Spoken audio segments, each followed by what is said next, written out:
welcome to the platform. This brother was actually on a workshop I did with Red Pill last year, early last year. This brother participated in an AI workshop me and Red Pill did. So shout out to everybody who participated in that workshop and learned something from that workshop. I want to welcome to the platform for the first time by himself, the brother Hueman. Is it Human or Human 13? Human. Human. Yeah. The brother Human, man. Welcome to the platform, man. This your solo debut. Yes, sir. I appreciate being on. It's been a long time coming. Yeah. I remember last year, I think you told me you had DM me years ago or something about being on the show platform, right? Yeah. So we at that age, we at that time, 2024, where the talk is technology, the talk is AI, and because of that conversation with Terrence Howard the other day, a lot of people it's talking that science talk right now, man. There's a lot of science talk going on right now. So we need to hear from you, my brother. This brother's an AI. Well, let me let you tell the people what you do, my brother, because you do a lot in this field. Yeah. So actually, before I even touch on that, I messaged you in March of one year, and then my first appearance on your show was March of the following year with Red Blue KTN. So that was it was full circle. But yeah, so to those who don't know, I'm Human, the Human, some people say. I'm an AI engineer and programmer, polymath, problem solver. But my current profession in craft is in artificial intelligence engineering. I build AI from scratch. So if you're familiar with ChatGPT, which I'm sure most of you are, those type of models, I build large language models. I train them, but I emphasize on training them on like our data. You know what I mean? Because you already know. But I don't even stop there. I do all different type of models. There are computer vision models. That's how you get self-driving cars, or when anytime a robot can identify things by way of camera. So you're training the camera how to see using algorithms that can recognize same things like facial recognition and stuff, right? But it's a lot more complex, where you can detect actions, movements over time. So things like that. Voice cloning. I actually have a video on my Instagram where I did voice cloning before Volley dropped. That was Microsoft's before 11 Labs dropped, all dates. So we got the receipts there. So yeah, end-to-end AI and web development, app development, etc. If you can think it, I can code it. Well, let me ask you this. One of the things the brother Terrence Howard was talking about a lot on the show, he mentioned a lot, was patents, and how a lot of his stuff was taken, and he came with, he said he got like 70-some patents. Do you have any patents for things that you're putting together right now? No, you can only patent how you do something. You really can't even patent like if you do something. Elon Musk summed it up perfect. That's why he open sources everything. That's why Mark Zuckerberg doesn't really patent things. Especially when it comes to digital property, because it's all math, and you can't own math. You can discover math and get all kind of prizes for it. Now, if you can license codes and software, I can do that without a patent, but I haven't done that because my work is just in another realm. I have a whole entirely different purpose, and yeah, so I haven't gone about it. Not saying that I'm against it. I probably will, but it just hasn't come across me yet. All right. Well, let's start out with I want to touch on obviously the title of the show. I titled it E=MC². So I seen a clip where you was on high level conversations with the brother 19 Keys, and you was talking about E=MC², and you was talking about human technology. And one of the things you said if E=MC², then the E divided by C² equals M. And you gave a brief explanation after that, but it was a small Instagram clip. But that's kind of what inspired the show. So, and the reason why I bring that up, I've been talking to a couple of brothers lately. That's one of them. That's probably the most famous equation in the world. Yeah. We don't know if it's incomplete, wrong, complete, valid, not valid, whatever.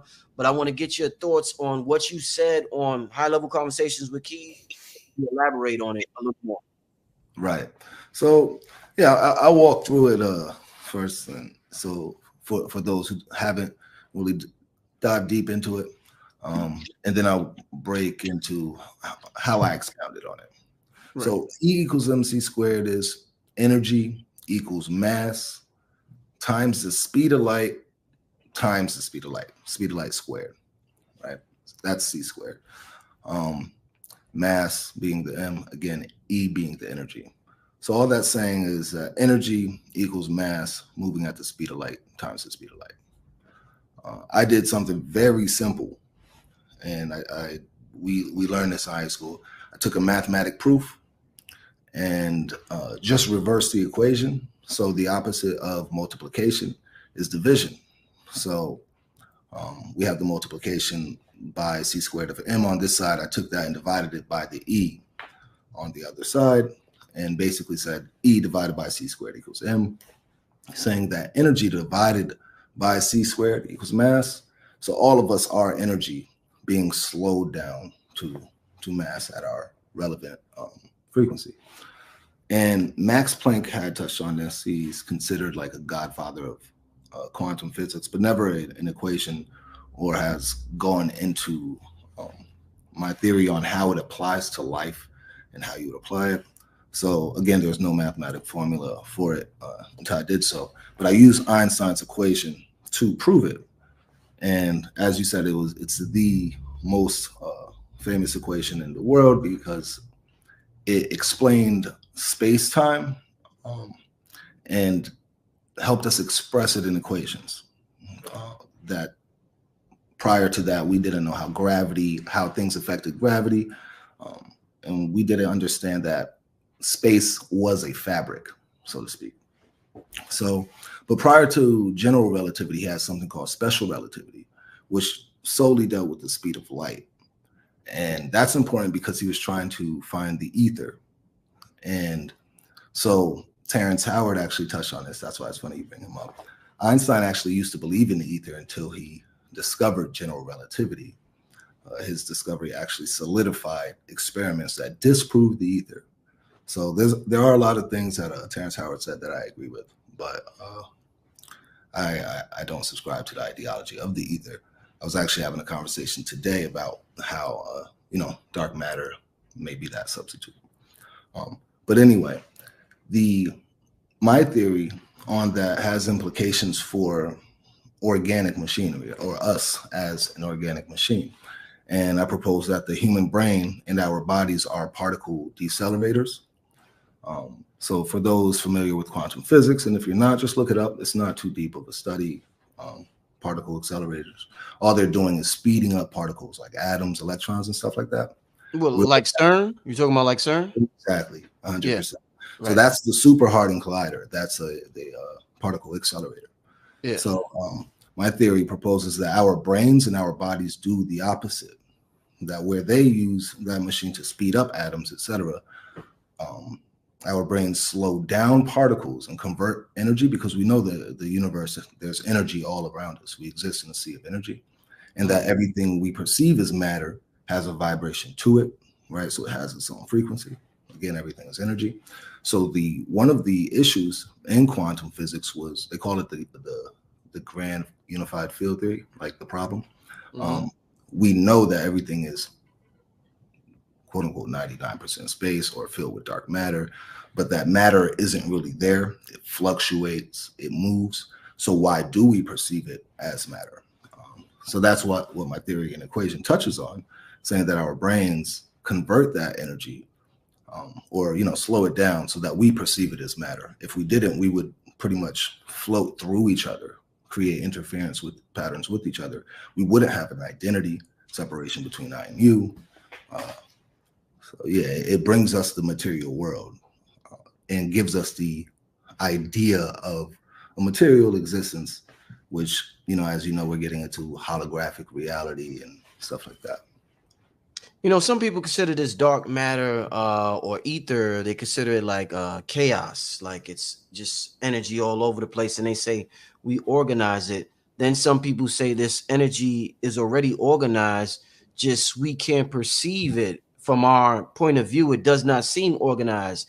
would you describe this energy as chaos, or would you describe it as a higher dimensional organization of energy? Wow, that's a perfect question, actually, Thank you, brother. that I help also express this idea to the people. Uh-huh. So it's both the nature of God and the nature of reality. We perceive it as a duality, right? Right. But it's because of ourselves having converted everything into matter and having a place in it, Mm-hmm. um, that things get separated into this or that. Mm. So, like you're saying, that potential, that chaos, that ether is, kind of chaotic in the sense that there is no one dictating reality, yes or no answer to those things, right? Mm-hmm. Um, for instance, scientists even say that before the Big Bang, that the laws of physics had to be different, right? Because, for instance, if you're creating space time, then you can't be operating from within space time. Right? Now, to give a more like practical example though of how that dark space or how patterns are always found in chaos, doing data analytics as an AI engineer, anytime we run large chunks of data through machine learning algorithms, we see patterns, right? We use pattern recognition algorithms to cluster things by their similarity. So the universe does already have this order. It's innate in it. For instance, they say the Big Bang happened. Well, how did the hydrogen atom know to bond with the oxygen atom? Or even if they didn't know, so to speak, why do they work? Why do the laws of math and physics make it so that they bond and form molecules that are useful to build a universe? So it shows that everything is conforming already to some kind of law, even if we experience it as chaos. So it's all about our perception and where we fall on that scale. Um, yeah, I'll leave it there. And that it also alludes to how energy, being that chaotic, it's so fast, right? Atoms are moving all around us, so much so that we can only measure them in waves, and then those waves appear to us sometimes as material objects. So they exist in two states: Right. chaos and order. The order Uh-huh. being the material world, and chaos being the energy world, right? So yeah, that was it's a Mhm. pretty interesting question. I hope I summed it up though. No, definitely, It's both. definitely. Definitely. See, it's I know reality is not a yes or no kind of a thing. So sometimes the answer can't be one or the other. It could be a little bit of both. I totally get that. Let's talk about binary code. Now I don't know too much on the engineering side, but I believe binary codes is the ones and zeros, and I guess it's the numbers way of saying hello, yes or no, like yes this, no to that, yes to this. Is that what we're like if we're using human technologies, for example, if we're looking at this dark matter or space time, or when we're collapsing waves into particles, are we constantly saying yes or no to like if a question, am I going to be rich? No. Am I going to be this? Yes. Is that how it works? We're like saying a billion yes and no's per second, and that's how we're able to structure this holographic reality.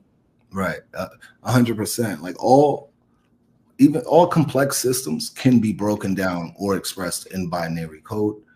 Yeah. Even when we try to send messages into outer space, we try to use binary code to do so, because to put it simply, the law of the universe is vibration, right? Yeah. Binary code is action and rest, that peak Mm, and low point, and everything can be expressed in frequency. I see the brothers here talking about frequency in here.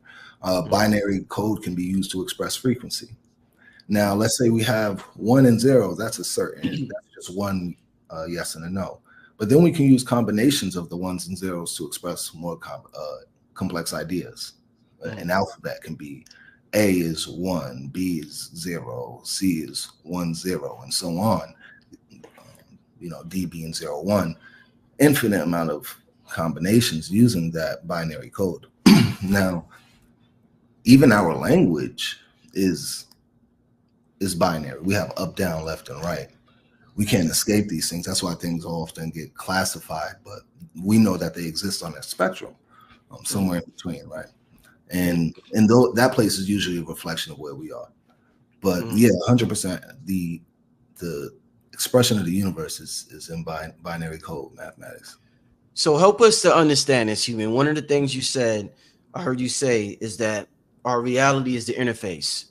So if we're comparing human technology to computer technology, break down the parts of the body for us. And I love talking to you because you're an engineer. So I get the metaphysician's perspective.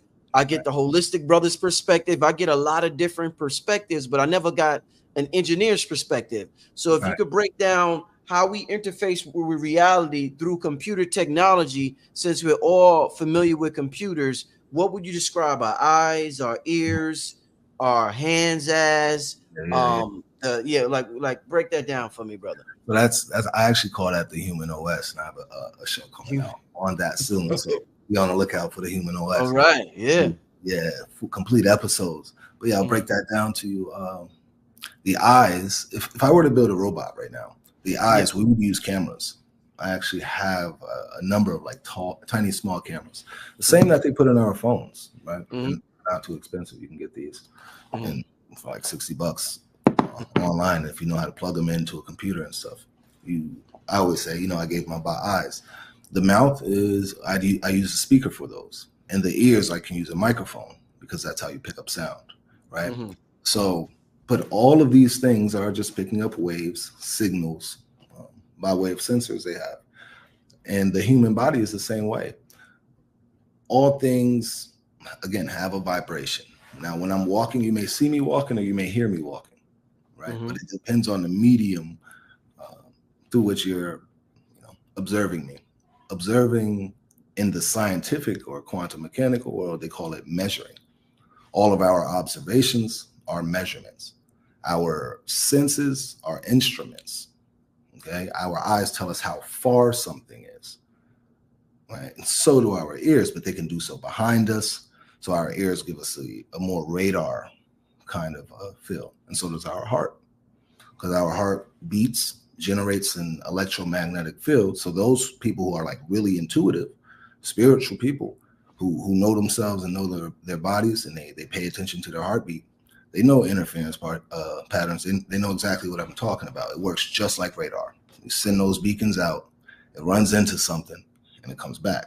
Right, right. Exact Wow, same thing. wow. And the brain exists within the system, within our electromagnetic field that the heart is generating. And what's interesting about that is particle accelerators, like we touched on in the beginning of this, they use tubes and used electromagnetic fields to speed up those particles. Then they used another thing called the cyclotron to spin those particles. They bend the electromagnetic field to like change the path. So they gave it a spin. But I bring that up because they had to use an electromagnetic field for the particle accelerator to work in much the same way that our bodies generate an electromagnetic field and our brains decelerate those particles. Mm, Um, but yeah, so all of our senses act as hardware, our ears acting as sonar. Again, we have an eardrum that work the same way as radar again, sending out these vibrations and encountering things in the field and then coming back to us. Bats, think bats, echolocation. Only that they right. use themselves as a reference point, like they send the sound out with their mouth and they listen. Mm, Intuitively, we do that with our hearts. mm, So, so think, and also mindset. Mindset is your software. It's your habits, your rituals, what you do every day. That mhm, those are algorithms, right? mhm. So you wake up, you meditate, you read. Those dictate the outcomes of your day. So we're also operating in that capacity. Body being hardware, mind and spirit being software. Hmm. Hmm. Indeed. What's your thoughts on when Terrence Howard, I think he said 1 × 1 = 2. Being an engineer, we perceiving it from, we're not engineers, but being an engineer, what was your take on that? I disagree. I Mhm. understand what he's trying to express, but the all maths are frameworks, right? So you can create an entirely different framework that has to obey the laws of math. So there can be another framework where that is true. Just like we have a Fibonacci count, right? Mm-hmm. So that's an entirely different sequence that neglects certain numbers.